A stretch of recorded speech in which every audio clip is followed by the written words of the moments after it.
Henny Penny by Bonnie Dopkin and illustrated by Sean Aiken. My friends, do you guys remember what illustrated means? Yes, the illustrator is somebody who drew the pictures. Good job. Henny Penny lived with her friends in a wonderful kingdom of forests, meadows, and ponds. It was as perfect as a place you could imagine, unless you were Henny Penny. One morning, Henny Penny was talking with her friend Ducky Lucky. The sun was shining and the sky was blue. Breezes played with the leaves of the trees. "What a perfect day," said Ducky Lucky. "Yes," said Henny Penny. "I just hope it doesn't get too hot or too windy or, oh my goodness, what if it rains?" Ducky Lucky shook his head. "You worry too much. Why don't you go look for something to eat?" "All right," sighed Henny Penny. "I suppose I could go hunt for some nice crunchy bugs." So Henny Penny wandered down the road, picking and flicking and pecking and checking.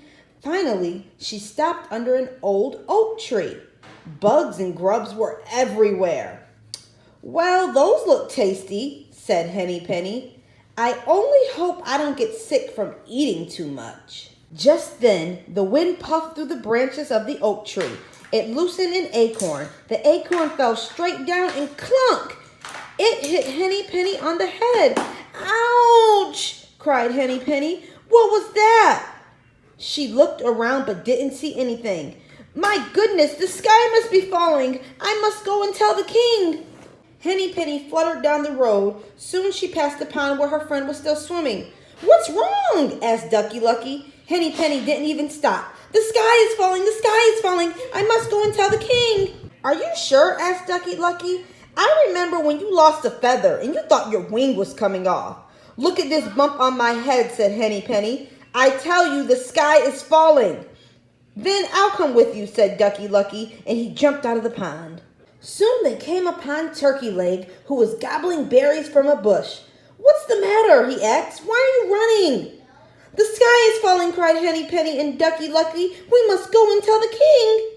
"Are you sure?" asked Turkey Lurkey. "I remember when you—" "Ducky Lucky believes me," said Henny Penny. "Besides, look at this bump on my head." "Well," said Turkey Lurkey, "if you have a bump and Ducky Lucky believes you, then it must be true." He spit out the berries and joined them. Next, they saw Goosey Lucy arranging some twigs in her necks. "What's the matter?" she said. "Why are you running?" "The sky is falling," cried Henny Penny, Ducky Lucky, and Turkey Lurkey. "We must go and tell the king." "Are you sure?" asked Goosey Lucy. "I remember—" "Look at this bump on my head," said Henny Penny. "I tell you, the sky is falling." "Well," said Goosey Lucy, "if you have a bump and Ducky Lucky believes you and Turkey Lurkey has joined you, then it must be true." And she began waddling beside them as fast as she could. The four friends were nearing the forest.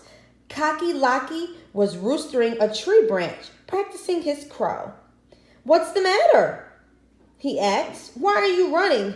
"The sky is falling," cried Henny Penny, Ducky Lucky, Turkey Lurkey, and Goosey Lucy. "We must go and tell the king." Are you sure?" said Cocky Locky. "Look at this bump on my head," said Henny Penny. "The sky is definitely falling." "Well," said Cocky Locky, "if you have a bump and Ducky Lucky believes you and Turkey Lurkey has joined you and Goosey Lucy says it's so, then it must be true." And he fluttered down from the branch.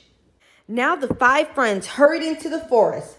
They had gone only a little way when Foxy Loxy stepped out from a cluster of trees.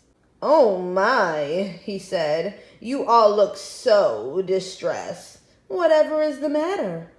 "The sky is falling," cried Henny Penny, Ducky Lucky, Turkey Lurkey, Goosey Lucy, and Cocky Locky. "We must go and tell the king." "Why, of course you must," said Foxy Loxy. "Listen, my friends, I know the king well, and I also know a shortcut to the palace. So follow me, there isn't a moment to lose." So the fox led them further into the woods, down a twisty, turning trail. "Are we almost there?" asked Henny Penny. "Almost," said Foxy Loxy, "but, oh dear, you all look so tired. Shall we stop at my den for a moment? You can meet my family and rest for a while." "Yes, please," said Henny Penny, Ducky Lucky, Turkey Lurkey, Goosey Loosey, and Cocky Locky. "Right this way," said Foxy Loxy. As they walked, he told them about his lovely wife, Roxy Loxy, and he told them about the four littles, Loxy, Moxy, Soxy, Poxy, and Doxy. What he didn't tell them was that all five were sitting around the dining table, waiting for Foxy Loxy to bring home their dinner. "Well, here we are," said Foxy Loxy, stopping in front of a low rock ledge. He bowed and waved his arm forward in a dark opening, and Henny Penny, Ducky Lucky, Turkey Lurkey, Goosey Loosey, and Cocky Locky all marched down into the fox den. Now, two things didn't happen after that. The sky didn't fall, and no one met the king. But Foxy Loxy's family still talk about the wonderful feast they had that day.